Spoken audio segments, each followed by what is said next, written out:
Bismillahirrahmanirrahim. Alhamdulillahi rabbil alamin. Wassalatu wassalamu ala rasuli rabbil alamin. Nabiyyina wa habibina wa qudwatina Muhammad ibn Abdullah wa ala alihi wa sahbihi wa man sara ala nahdihi wa ihtada bihadihi wa istanna bisunnati ila yaumiddin. Amma ba'd. Muslimin dan muslimat, para jemaah sekalian, Assalamualaikum warahmatullahi wabarakatuh. Alhamdulillah, pada hari ini 24 hari bulan 1 2022, kita teruskan bicara kita dalam buku Sunnahmu Amalanku. Kitab kitanya kecil, maklumat dia alhamdulillah bolehlah kata orang awak bekal untuk perjalanan yang sangat jauh. Dalam siri ini kita akan sambung di muka surat 186. Ada kitab tu 186. Tajuk dia Sunnah dan Adab Tidur. Bila kita nak tidur, apakah sunnah, apakah adab yang diajar oleh Nabi sallallahu alaihi wasallam. Nabi sallallahu alaihi wasallam ajar kepada kita semua perkara, daripada bangun tidur sampai ke tidur pula. 24 jam ada sunnah. Yang kita sempat buat, kita buat. Yang kita tak sempat buat, kita belajar untuk buat. Dan tidak terganggu sebarang kerja buat kita kalau kita beramal dengan sunnah Nabi sallallahu alaihi wasallam. Tak ada terganggu. Hak terganggu tu hak bukan mari daripada sunnah. Amalan-amalan rekaan, maka dia akan terganggu. Sebab banyak sangat. Hak Nabi aja mudah. Kalau nak hak mudah, ikut hak Nabi. Nak hak payah, ikut hak orang reka. Itu kaedah dia. Terdapat pelbagai sunnah dan adab sebelum tidur, seperti yang diajar oleh Rasulullah sallallahu alaihi wasallam. Yang pertama, ighlaqul abwab inda naum. Kunci pintu sebelum tidur. Nabi kita nak ajar keselamatan kepada kita. Nak tidur, kunci dulu pintu tu. Mari orang ziarah ke, tak tahu mana dah. Kalau ni penziarah ramai, jangan duduk gurau-gurau. Pertama-tama dia tahu kita ada duit pula, kaya pula, ramailah pengunjung malam hari. Yang menyelamatkan kita Allah Azza wa Jalla. Kalau setakat kunci, mangga, perantai, tak jadi apa belaka tu. Dia boleh buka. Dia kunci pun dia juga buat. Maka yang betul-betul kunci, bila Allah tak gerakkan hati nak masuk rumah orang, tak akan masuk. Jadi adab ini, mengunci pintu ini, ambil daripada hadis yang diriwayat oleh Jabir bin Abdullah radhiyallahu anhuma. Qala Rasulullah sallallahu alaihi wasallam, atfi'ul masabih idza raqadtum wa ghalliqul abwaba wa awqul asqiyah wa khammiru ta'ama wasyarab. Maksudnya padamkan api. Orang zaman dulu ke api pelita, kalau terbalik gemuluh, itu maknanya bahaya. Tapi zaman kita hari ni pun dah nak tidur, tutup ialah lampu tu. Tinggal hak tempat-tempat mustahak untuk keselamatan je dah. Jadi Nabi suruh padamkan api, mana padamkan lampu apabila kamu tidur. Kuncilah pintu. Jangan kata saya tawakal tinggi. Nabi ajar kepada kita tawakal. Kunci pintu tu masuklah tawakal kepada Allah Azza wa Jalla. Jangan kata dia ni tak tinggi darjat tawakal. Kunci pintu nak tidur. Yang ketiga, tutuplah bekas-bekas serta tudunglah makanan dan minuman. Nabi kita ajar supaya tidak dimasuk oleh hayawan, tak masuk oleh tikus, lipas, semung masuk. Lalat ada kat tengah malam. Lalat. Malam ada kat lalat.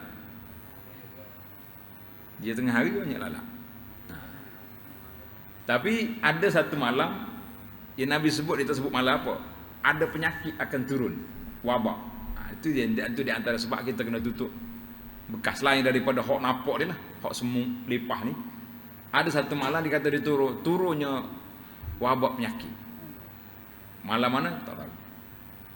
Baik, hadis ini sahih dikeluarkan oleh Imam Bukhari dan Muslim. Antara sebab diperintahkan demikian adalah untuk menghalang syaitan. Satu lagi maksud. Sebab lagi kita kena tutup pintu untuk menghalang syaitan daripada masuki rumah. Sebagaimana diriwayatkan dalam hadis. Hadis ini juga dalam Bukhari dan Muslim, hadis yang sahih. Nabi kita bersabda, wa aghliqul abwab. Kuncilah pintu-pintu rumah kamu, wazkurusmallah. Ini kunci besar duduk sini. Selain pada kita kunci pintu, sebut nama Allah, bismillah. Kunci. Ini hak kunci sungguhnya. Hak kunci hak tak terbuka ni, bismillah. Letak dengan nama Allah. Kita tak apa ingat tu. Kunci pintu ingat tak? Bismillah baca ke tak? Kena baca malam ni, jangan tak baca. Kenapa? Fa inna syaitan la yaftahu baban mughlaqan. Syaitan tak akan buka pintu yang sudah dikunci. Dia hak buka juga pintu kunci tu, syaitan hak kepala hitam tu. Syaitan jin dia tak kacau. Lebih-lebih lagi hak sudah baca bismillah. Ini hadis ni dalam Bukhari dan Muslim. Jadi kita tengok, kita dalam siri yang lepas ingat tak? Hak Nabi kita suruh masuk air dalam hidung, sih balik. Sebab apa? Sebab syaitan tidur dalam hidung. Kita duk bahas dah, syaitan sungguh masuk ke ibarat katanya kotoran-kotoran itu macam syaitan. Jadi ada ulama kata syaitan sungguh masuk. Cuma tak sombak tu cerita lain. Mana syaitan ni dia satu makhluk lah, tapi dia tidak jisim macam kita. Dia boleh ikut saluran darah orang apa, dia boleh masuk. Maknanya, tapi dia disiplin. Kalau pintu yang sudah dikunci, baca bismillah, tak masuk. Sama juga bila kita nak masuk dalam rumah, kita baca bismillah, syaitan tak masuk. Bila kita nak makan, baca bismillah, dia tak makan makanan kita. Maknanya kalau kita tengok, nak kata jahat kan marah syaitan. Nakal-nakal syaitan pun ada disiplin dia. SOP tak langgar. Kita kata siapa dia hok langgar disiplin SOP, lebih teruk pada syaitan lagi. Syaitan tak langgar SOP. Bila baca bismillah, tutup itu. Nabi kata, fa inna syaitan la yaftah. Dia tak akan buka pintu harus kita kunci. Tapi kunci dengan kunci hak fizikal, kunci maknawi itu kena kunci bismillah. Tawakkalna 'ala Allah. Itu besar sekali kunci. Hak ni kalau kita baca sungguh, insya-Allah syaitan hak kepala hitam pun tak masuk juga, insya-Allah, dengan penjagaan daripada Allah Azza wa Jalla. Baik. Selesai kunci pintu. Yang kedua, memadamkan api. Ini adab yang kedua, sunnah yang kedua, padamkan api. Amalan ini juga berdasarkan hadis Jabir yang tersebut tadi. Nabi kata apa? Atfi'ul masabih. Padamkan api bila kamu tidur. Hadis ini dalam Bukhari Muslim. Dan dalam hadis lain Nabi kata, la tatrukun nar fi buyutikum hina tanamun. Janganlah kamu biarkan api menyala dalam rumah ketika tidur. Api sungguh tu, api dapur, api benda yang boleh menyebabkan kebakaran.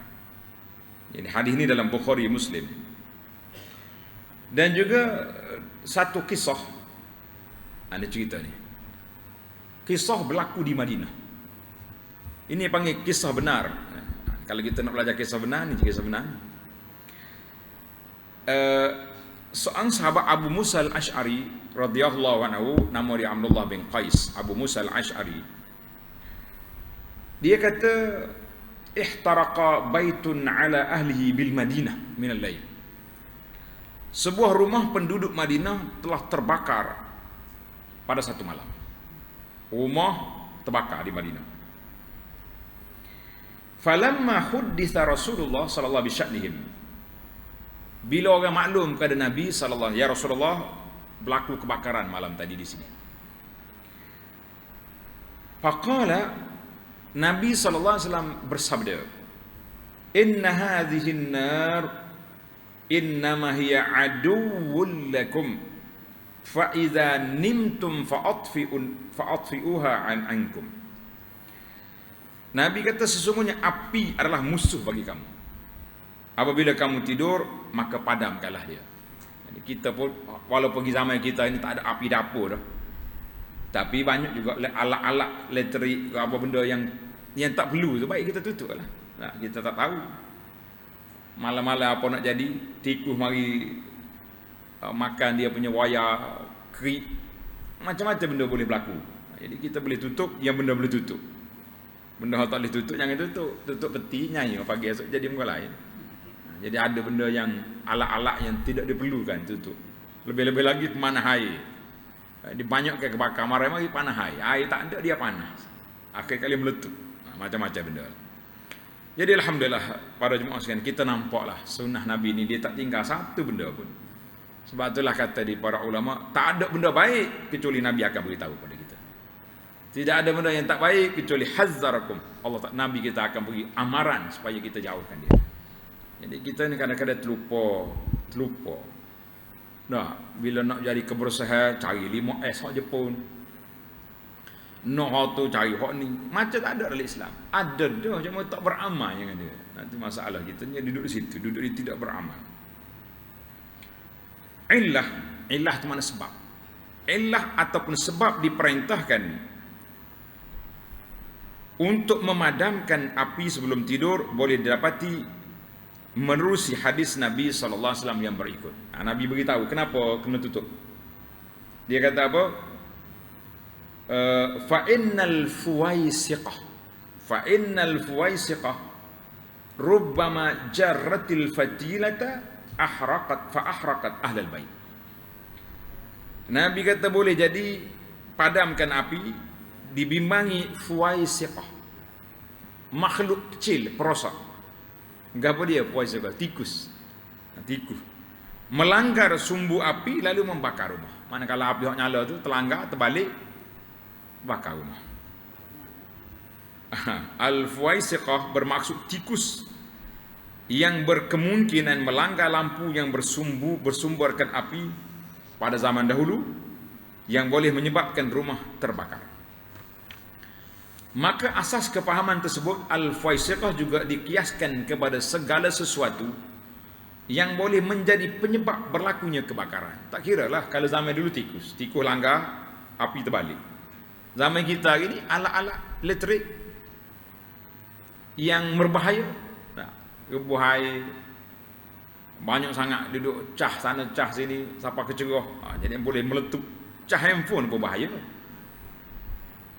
Waktu dia nak meletup mari. Jadi maknanya kita jagalah apa-apa saja.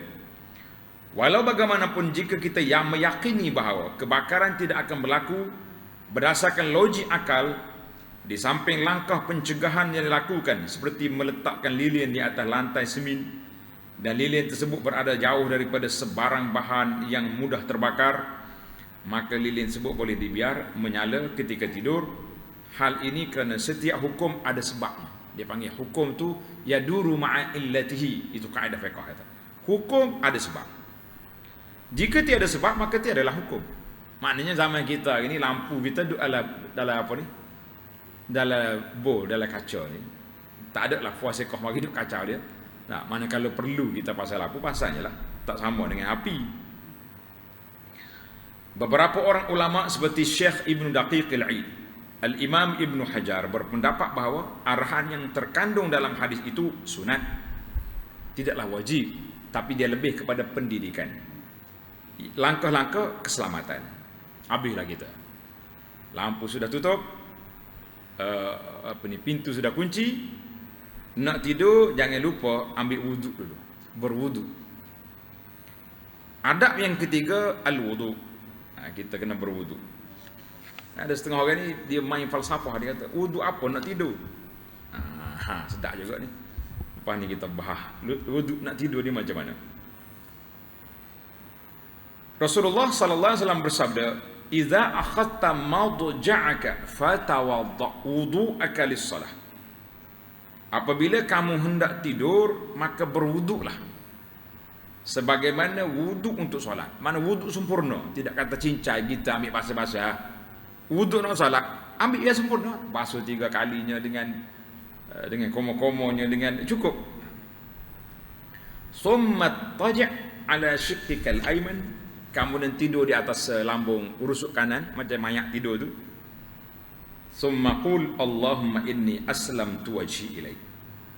Ya Allah, aku serahkan mukaku ini, wajahku ini kepadamu. Itu panjanglah bacaan. Dalam bab bacaan kita tengok sekejap lagi. Ni kita nak bicara adab tidur. Al-Imam An-Nawawi rahimahullahu taala berkata, jika seseorang telah berwuduk sebelum masuk tidur, maka memadailah dengan wuduk tersebut kerana tujuannya adalah untuk tidur dalam keadaan bersih. Contohnya kita masuk tandas, kita ambil wuduk. Ada setengah orang ni dia solat witir sebelum tidur, ataupun dia solat ikutlah solat sunat taubat ke apa, dia solat hajat. Kemudian lama juga nak boleh ke tidur tu, boleh dah guna wuduk tu. Tak payah bila bukan kata pakai baju tidur ambil wuduk. Cukup dengan yang sudah ada. Itu maksud Imam Nawawi kata, yang penting kita tidur dalam keadaan bersih. Hal ini kerana ia berkemungkinan akan mati ketika tidur. Banyak orang mati tengah tidur. Ramai ni. Musim-musim kita ni musim dia panggil maut al-fujaah, mati mengejut. Salah satu daripada tanda nak kiamat ni, mati mengejut ramai sungguh-sungguh. Kita pun tak suka kawan-kawan muda-muda dah. Lah ni kita duduk bila orang ni, takut sehari dua ni orang sebut mati dah dia tu pula. Lagu itulah giliran-giliran tu kulluna nantazir. Semua kita menunggu. Jadi kita buat persiapan awal-awal. Kalau mati pun rasa puas hati dengan wuduknya, dengan baca doanya, dengan istighfar. Manakala kita rasa kalau tak bangun pun kita mati dengan mengakhiri kalimah kita dengan syahadah, dengan tauhid. Alhamdulillah. Hal ini kerana dia berkemungkinan akan mati ketika tidur, di samping mendapat mimpi yang lebih dipercayai serta selamat daripada gangguan syaitan dan usikannya. Manakala kita tidur dalam keadaan bersih, kalau mimpi pun insya-Allah mimpi tidak karut. Kita kan Melayu ni dia lain di antara bermimpi dengan mengigau. Biasa hak mengigau tu hambak di hati tu mengigau dah. Oh sedar-sedar takut, oi. Oh lah muncul lah. Ada tidak kena kekoh hati dah tadi. Atau mengigau dia panggil. Ni kita bermimpi. Al-hulum, ar-ru'ya. Cuma timbul lagi soalan, ni tak ada dalam kita ni. Kena tambah ni. Orang perempuan yang haid, boleh ke tak boleh dia berwuduk? Tulis tanda-tanda itu. Kata Imam An-Nawawi rahimahullah taala, al-haid la tatawadda.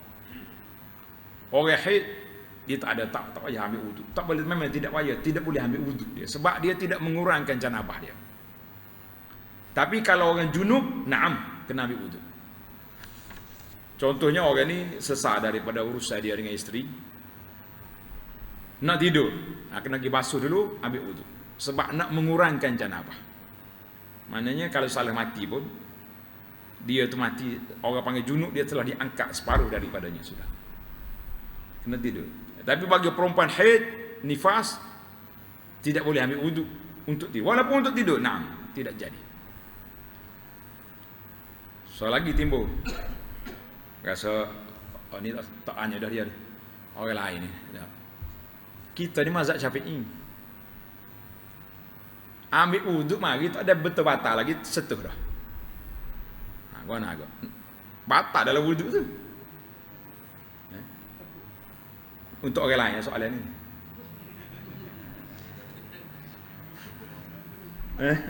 Dia tanya juga dah, tak apalah. Kita beri peluang dia bertanya, tak ada masalah. Lagu mana tu? Macam mana kita nak jawab? Kita mazhab Syafi'i, memang gitu, lah tak ada akad selimut lagi. Setuh dah. Dengan mak dia, batal wuduk dah. Ini dia panggil wuduk untuk tidur. Ini bukan wuduk untuk solat. Tak ada masalah. Setuh lah. Ni ada orang baru belajar. Ni belajar sunnah ni. Oh balik tak patah golek tengah. Takut batal wuduk akan sebiarnya batal. Jadi dia tak timbul isu batal wuduk. Isu dianya kita telah berbasuh anggota siap-siap, bertaharah dan kita tidur dalam keadaan taharah. Hak batal wuduk setu tu itu tidak diambil kira. Tapi kalau nak solat tak boleh lah, kena ambil wuduk lain. Itu ini dipanggil wuduk linaum, wuduk untuk tidur. Yalah.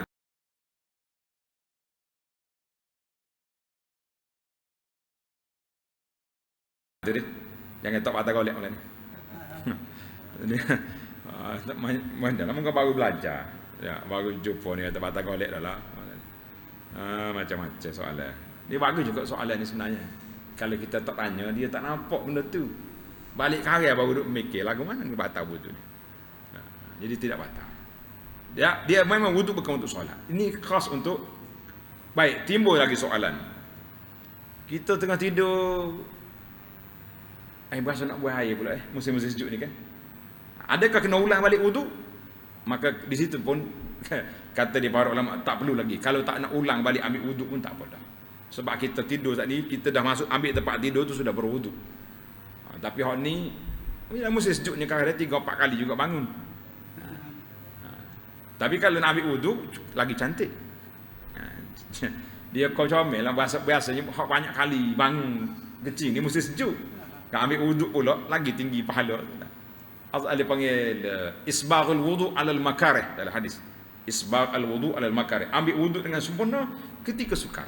Lagi besar pahala. Tapi kalau tak ambil pun kita memadai dengan kali yang pertama tadi. Mana sebelum tidur kali pertama tu wuduk, kemudian kalau batal pula lepas tu pergi ke tanah pula tak ulang wuduk pun tidaklah jadi masalah. Baik, selesailah kita masalah wuduk. Kau ada soalan sini? Ada soalan tanya aja tak apa. Kita kadang-kadang terlupa juga nak bagi tahu. Sunnah yang keempat, nafdul firash, mengibas tempat tidur. Mana kita sebelum kita duduk tu kebah dulu. Pastikan tak ada benda-benda yang berbahaya, berbisa, debu-debu, sampah duduk lah, itu jangan. Apabila hendak tidur, maka kibaskanlah tempat tidur terlebih dahulu dengan kain sebanyak 3 kali. Maknanya kebah 3 kali. Sabda Nabi sallallahu alaihi wasallam, "Idza awa ahadukum ila firashihi falyanfut firashahu bidakhilati izari." Ila akhir hadis. Apabila seorang daripada kamu hendak tidur, maka pada tempat tidurnya, maka hendaklah dia mengibas hujung kainnya pada tempat tidurnya terlebih dahulu. Kenapa? Fa innahu la yadri ma khalafahu alaih. Sebab dia tidak tahu apa yang berlaku sepanjang peninggalannya. Dah tadi kita tidur bangun pagi tadi subuh. Kita lipat dah. Kita tahu takut ada hak pergi menumpang tidur kat situ. Nah, kita pergi tidur situ. Benda-benda yang berbisa. Allahu akbar. Inilah yang dikatakan kesempurnaan. Rahmatnya Nabi sallallahu alaihi wasallam sampai mereka nak tidur pun ajar. Nabi kata apa? Kita tidak tahu apa yang kita selepas kita tinggal tadi, siapa yang pergi menumpang tidur kat situ. Maka Nabi kita suruh kita buat. Kemudian Nabi kata apa? Summa yaqul bismika rabbi wada'tu jambi. Dia baca doa tidur lah. Lepas kita kebah tempat tidur tu, kita baca doa bismika rabbi wada'tu jambi. Hadis ini dalam Bukhari Muslim. Antara hikmahnya, apa hikmah Nabi kita ajar? Antara hikmahnya adalah sebagaimana sabda Nabi sallallahu alaihi wasallam, kerana kita tidak tahu apa yang berlaku sepanjang peninggalannya, yakni berkemungkinan ada benda atau binatang atau apa sahaja yang berbahaya di tempat tidur yang tersebut. Kita tak tahulah. Ni ada orang ni, sahabat kita ni, dia naik duduk atas katil, bunyi suara kita. Pelik ni, kenapa dia bunyi? Rupanya ni, duduk hok cakor ni. Besar juga. Kata jangan korang. Dia mari menumpai tidur. Lepas tu Nabi kata kalau mu tengok benda tu dalam rumah, minta suruh dia keluar. Jangan pukul dulu. Kita memang takut bukan ular, jin. Tapi bila kalau di Madinah, Nabi kata Suruh dia keluar. Bercakap dengan dia, keluarlah ni tempat tidur kita sini. Ada zaman sahabat dulu, dia panah. Dia tengok, dia panah. Bila dia panah tu, hak jin lain pula panah dia. Sehingga bini dia kata, aku tak tahu. Dua ni, siapa dia mati dulu? Ular tu mati ke suami dia mati? Mungkin dia Malaysia lain sikit suasana, wallahualam. Mana kalau tengok tu, bom lah panggil dah. Nah, Japan apa? Dia motor mari join ikan. Maknanya kalau boleh jangan dipukul terus, suruh dia lari dulu ataupun kita lari dulu waktu ya. Baik, itu di antara hikmah-hikmah yang diajar oleh Nabi sallallahu alaihi wasallam. Kemudian yang kelima, tidur di atas rusuk kanan. Tidur dia panggil tidur manyak. Tidur manyak ni. Kita sebenarnya tidur manyak ni banyak hikmah. Banyak sekali hikmah. Apabila seseorang mula meletakkan badannya, dia disunatkan untuk tidur di atas lambung ataupun sisi badan di sebelah kanan. Bagi orang panggil rusuk lah sebenarnya. Rusuk kanan, tidur macam manyak. Dan menghadap kiblat jika boleh. Payah ni. Tak payah. Tuan-tuan dan puan-puan, kita susuh katil kita tu menghadap kiblat lah lebih tu. Mana kita nak tidur, kepala kat ni. Kepala sebelah kanan, kaki kat ni. Nah, katil duduk gini. Jadi tidur. Tidur pun hadap kiblat. Baru kita teringat. Lama-lama baru balik kubur. Nah. Sahabat kita tadi lagu ni lah tidur. Basah juga batal. Nah, bila nak boleh kelena tu, basah juga batal. Dia pergi dalam pagi tadi. Aku bila? Bila dia mari aku bila tu? Ya Allah. Ketika tu dia musing mari dalam kepala kita dah. Zaman muda tu dosa tu, dosa ni, maksiat tu, maksiat ni. Nah, ketika itulah Nabi SAW sebut dalam hadis, di antara 7 golongan yang boleh duduk di bawah bayang aras pada hari kiamat. Siapa dia? Rajulun zakarallaha khalian fafadat aina. Seorang laki-laki termasuk wanita, bila teringat kepada Allah, dia teringat kepada Allah, fafadat aina, mengalir air mata. Bahagia tuan-tuan, orang boleh tidur basah bantal. Ingat kepada Allah. Ingat kita nak berjalan seorang diri. Tidur lagu ni. Berasa tak berasa? Malam ni kena buat. Tidur gitu semua dah. Alhamdulillah. Dia kata tidur gini dah tapi menghadap kalau kau alik naik. Alik jatuh alik naik. Alik naik. Dah. Oklah dia kata alik naik. Mana belawai kiblat. Kena tukar katil. Tukar katil atau tukar kita ya tukar tidur tak apa juga. Mana-mana. Orang yang salah tanam dalam kubur tak menghadap kiblat, kena gali semula kubur. Gak kita katil bos akan nak alih gitu payah apa. Jahlan. Dia kata tak comel. Menghadap kok ni macam-macam. Tak sudah banyak alasan kat kita ni. Nah, kalau salah orang tanya terbalik kiblat, menghadap tak ada kiblat, kena gali semula kubur. Gak bawa katil kita comel setara mana. Balik becam moleklah. Nah, tak payah sebenarnya. Kita banyak.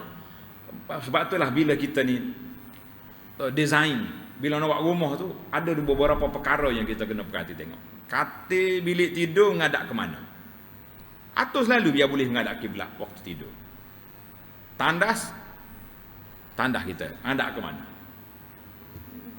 Jangan ambil ke arah kiblat. Utara selatan, jangan ambil timur barat. Tak apa.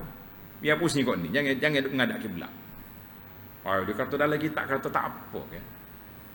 Tidak menjadi masalah kalau dalam bangunan. Kita kata betul. Tapi ada hadisnya Nabi tidak suka kita buang air menghadap ke arah kiblat.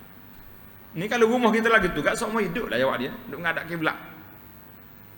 Tidak salah lah sebab ada dinding. Cuma kalau benda tu boleh diatur. Mereka kata rumah baru pula lah, rumah ni tak ada apa. Jadi kita cubalah kita dengan perunding perumahan tu boleh bincang kan. Tandas saya nak gini. Kadang-kadang maru kita semua orang buat tandas.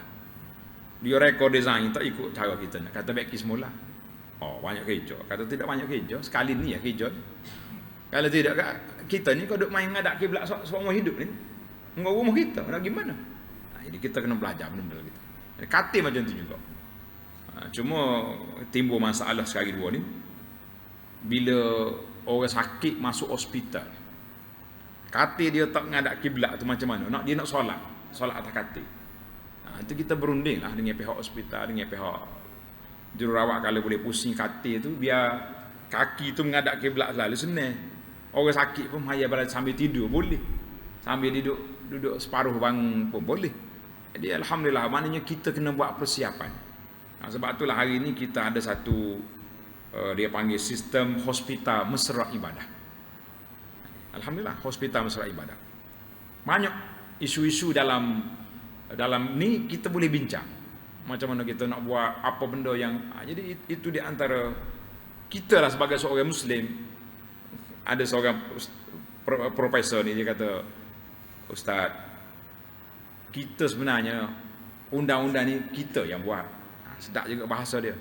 Kita kata payah Syekh, profesor ni payah ni undang-undang ni. Dia senyum, dia kata Abu Anas, undang-undang ni kita yang buat. Sedap ke dia? Dah kita buat, kita ubah. Jadi tak ada jadi masalah. Yang masalahnya keras kepala tak saya ubah ni. Nah, itu. Tak boleh. Kita sudah gazet, sudah warta setara mana enggak warta. Berapa hari nak warta, lepas pada ni mati kita. Jadi dia kata-kata motivasi orang tua ni hebat. Kita buat undang-undang. Kenapa kita tak boleh ubah? Kata bijak awak. Patut orang panggil profesor dia. Baik. Bahawa ada kita ni. Tidur alik kanan. Para jemaah sekalian, jadi tidur ni disunatkan untuk tidur di atas lambung kanan. Kalau bolehlah seelok-eloknya begitu. Walau bagaimana jika beralih posisi selepas itu tak mengapa. Yang pentingnya waktu nak tidur tu kena mula situ. Tak kita yang bergerak dia tidur ni. Bukannya banyak. Kalau banyak tak gerak ni. Dia akan gerak pusing balik. Itu tak kisahlah tu. Maknanya kita mula dengan sudut kanan. Bagi ana lah pengalaman kita beramal dengan tidur cara sunnah ni tuan-tuan. Banyak faedah. Waktu di Mina. Ni ingat lagi Mina Arafah. Pakai kain ihram. Bila kita pakai kain tidur tak jahit ni. Sahabat-sahabat kita orang India, Pakistan, jak kecil lagi dia pakai kain dia tak jahit. Tak pelik dah bagi dia. Tak. Kita sekali boleh kain tak jahit ni kat weh. Allah payahlah nak tidur. Tapi kalau tidur macam ni ikut sunnah ni, selesai banyak masalah. Kain pun tak selok. Apa-apa pun tidak jadi masalah. Kalau ada kucing nikuf pun tak ada masalah. Kita uras kat tu ya, tak lebih ya. Nah, maknanya aman damai dalam hidup kita tu. Kita kata Allahu Akbar. Jadi anak kalau tak lima itu, tuan-tuan tidur ikut sunnah. InsyaAllah aman dan damai. Tak ada apa-apa. Kain tak selok, apa-apa pun tidak jadi masalah. Itu dia panggil banyak apa ni dalam amalan dalam sunnah Nabi sallallahu alaihi wasallam kita kena ikut. Dan dari sudut kesihatan pula. Dia kata jantung manusia ni duduk alik mana? Jatuh kita alik ni kali ni.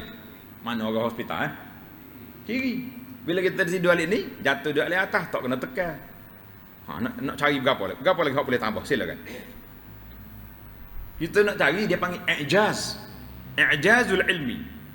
Benda-benda yang pelik yang ada kaitan dengan sains, dengan teknologi dalam sunnah Nabi sallallahu alaihi wasallam. Nabi tak cakap bab sunnah, bab sains. Dia cakap bab sunnah, suruh tidur macam ni. Tapi orang sains pula mari tolong kait, tolong korek, tolong cari. Dia keluarkan kepada kita tidur macam ni pun dari sudut kesihatan comel. Kita kata nurun ala nur. Nur ala nur. Makna hak sunnah tu sunnah. Kesihatan pun comel juga. Allahu Akbar. Lagi comel. Mana ada hak tak comel hak Nabi. Hak tak comel tu hak kita. Sama ada kita tak buat atau kita tak faham. Itu dua perkara. Ataupun orang salah guna. Lo ni ramai orang salah guna sunnah ni. Tama-tama toke-toke. Allah, sunnah belakang dia. Nah, bak makan ni sunnah lalu. So lagi yang sunnah ni. Berapa?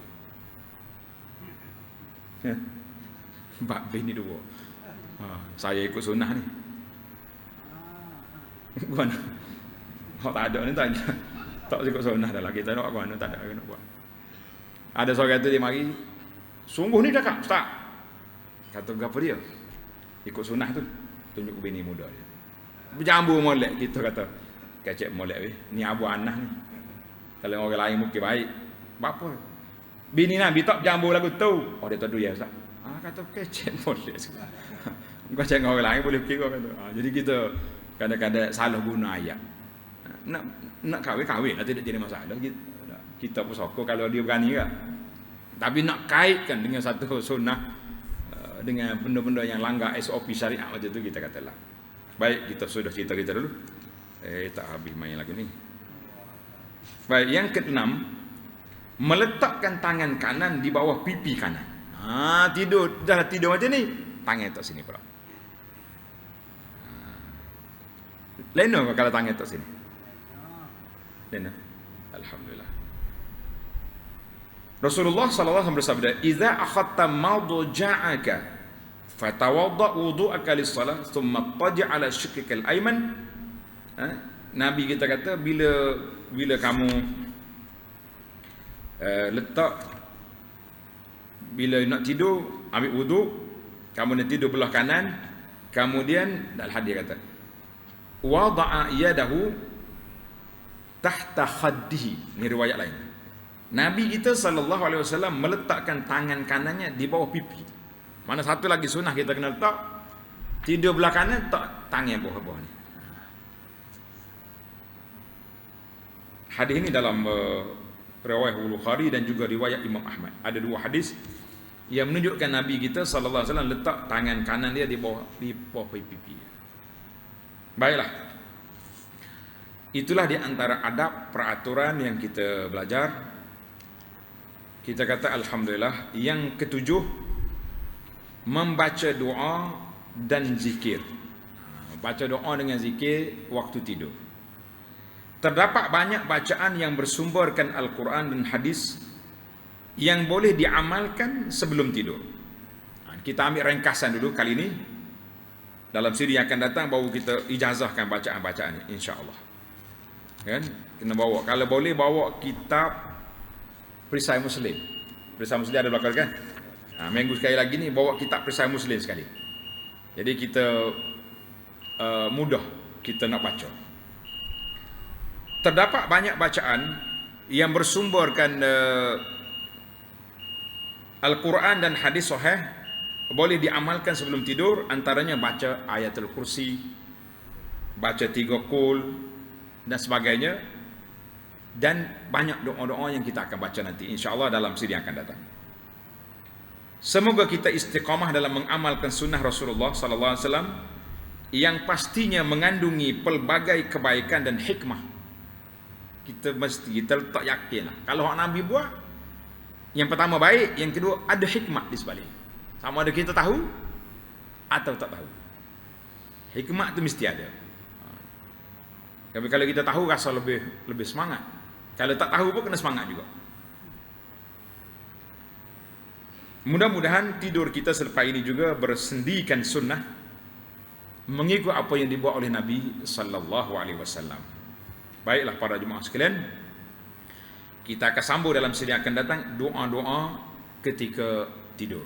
InsyaAllah kita akan sambung dalam siri yang seterusnya.